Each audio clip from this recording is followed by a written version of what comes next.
Oyijon, dadajonni kutmaymizmi? Tushunmadim. Yo'q, dadajon chiqqandan keyin nonushta qilamizmi deb o'ylagandim. Kelin poshsha. Dadingiz qachon o'zlari xohlasalar, o'shanda uyg'onib chiqaveradilar.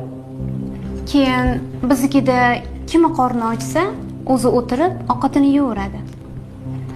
Choydan quyib oling. Ey. Tushunmadim, nima qilyapsiz? Haligi dadajon kech turadilar deganingizga olib qo'yotgandim.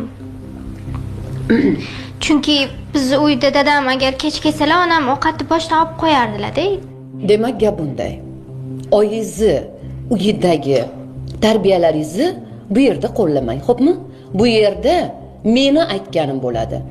Tezda joyiga qo'ying. Suro'ji. Va ha deb dadangizdan xavotir olavermang. Dadangizni qorni ochsa, ko'chada ham qorlarni to'ydirib oladilar. Xo'pmi? O'zlarini hech ham xafa qilmaydilar. Qachon